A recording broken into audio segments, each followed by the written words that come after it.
free cash flows for you automatically. So what you generally need to do is, as an analyst, work out free cash flows yourself. And as I say, that's really where the analysts start to add value. They make their own adjustments in terms of working capital expectations, in terms of tax expectations, in terms of depreciation and amortization schedules. All of those things will go into coming up with some sort of free cash flow number that is theirs.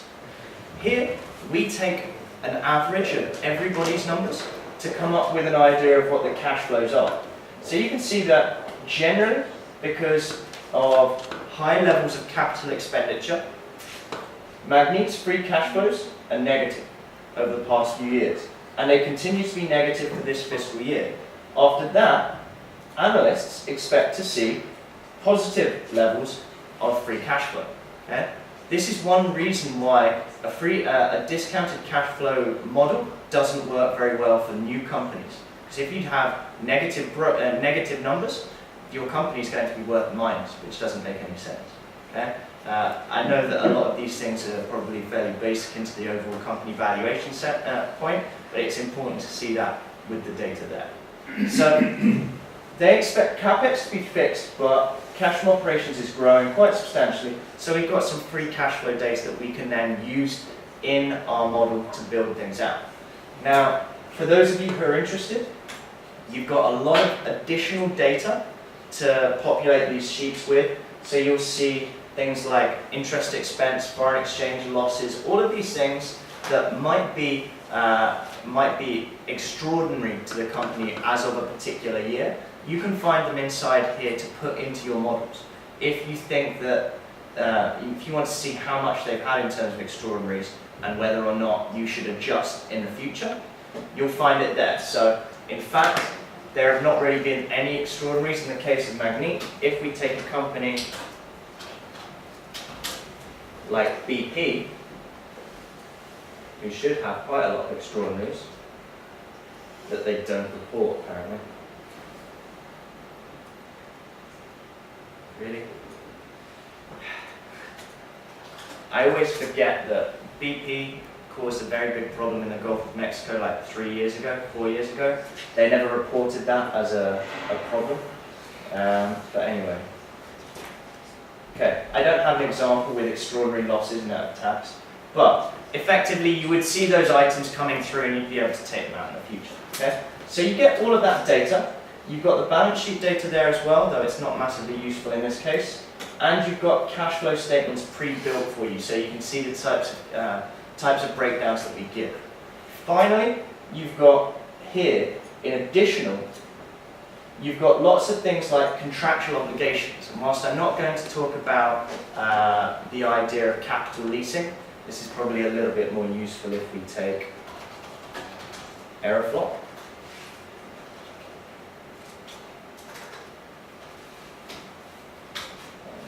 Okay. If we take Aeroflot and look at their additional section and their contractual obligations, so one of the other things that you'll need to take into account in certain situations is what they're expected to pay in the future that is not incorporated on any part of the statements really. It's all part of notes in the accounts. We capture that here under the additional tab in contractual obligations. These are the payments that they will need to make in the future. I brought up Aeroflot because it's an airline. I'm trying to find a better word. It's an airline, and they lease planes, and they have to pay for them in the future. Otherwise, they don't have a business. So it's part of their costs, but it doesn't appear and won't really appear in an easy way. So those things are in there for you to be able to pull out, as I'll show you in a moment, into Excel and put together. Okay? So all of those things go together very nicely. And what I'm going to do is, rather than build you a DCF model, because that is, as exciting a speaker as I am, is still not interesting to watch me make a spreadsheet in front of a room full of people. We can try that another time if anyone wants to go for the challenge, but I'll show you one that we made earlier. So what we can do is we can type in XLTP, this is the Excel template library, XDCF. Okay? I'll show you a slightly easier way of doing it. You'll see this is a discounted cash flow. If I do Excel DCF, we should see it there. Okay. You also see it come through in the autocomplete, so it's a little bit easier to find if you want to get it in the future. This is a pre-canned DCF analysis, so it'll bring in all of the data for you automatically, so you don't need to work out how all of the things go together. Yeah. I will show you how it works properly because it's a bit more interesting that way. Okay. And there are issues. Nice.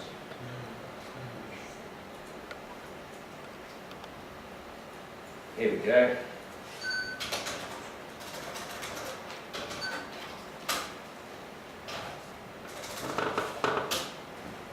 Okay, so I've just changed the ticker in the top left-hand corner. We'll zoom in one more.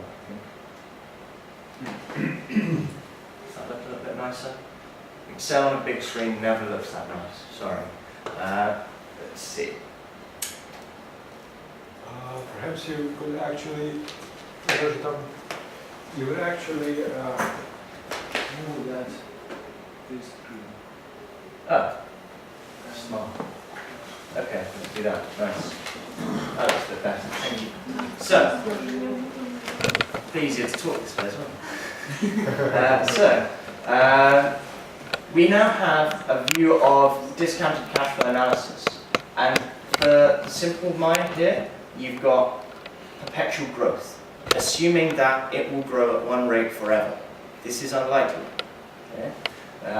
But it tells you what the theoretical value per share would be if it were to do that, based on these assumptions.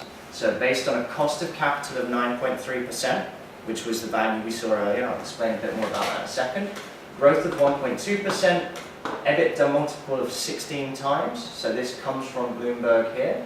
This is their current rate of enterprise value to EBITDA.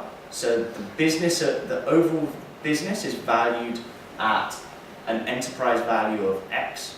That divided by the amount that they earn each year before interest, tax, depreciation, amortization is 16 times. Okay? So their business is 16 times that value.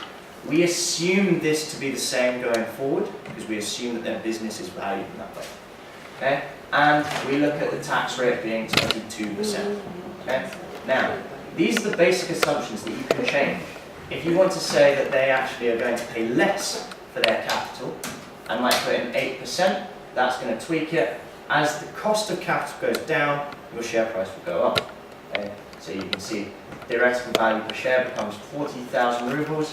If I were to put that to 20%, something a bit ridiculous, you'll see how that changes. Now, this is a very basic view. A slightly more useful view is to come down and tweak some of the assumptions here, is to have a look at all of the different projected cash flows. Now, you'll see here all of the cash flows brought in for you. The projected cash flows based on your assumptions that you change up here. So these come here, you've got three choices. Street inputs, that's forecasts from sell-side analysts. Your own inputs here, and then a master table that reads between the two. So if you wanted to have CapEx growth of 5% first year, 5% the next year, 4%, 4%, so on and so forth, and then use the user scenario 2, that's just going to take those elements and then project them out from there. Okay? We would need to fill in the whole thing, but that's the idea. Okay? And we can switch between the two of them to override. Now, I do need to zoom out a little bit more. And you'll see it will take all of these different cash flows, and then that's going to give you your value up here. Okay? Now, there are other things that we'll do, and we'll do a sensitivity analysis. So we'll say, let's have a look at how sensitive the value of the company is to a change in a cost of capital. So if it becomes more expensive for them to fund growth, how does that change their share price? And also, if we assume that they're going to grow less quickly, how does that change their share price? So we have different levels of weighted average cost of capital, different levels of growth. So you can see here, this is a matrix of growth at different values. We then present value each of those to come up with a present value at the end of the enterprise value, and then work out what the theoretical value per share is.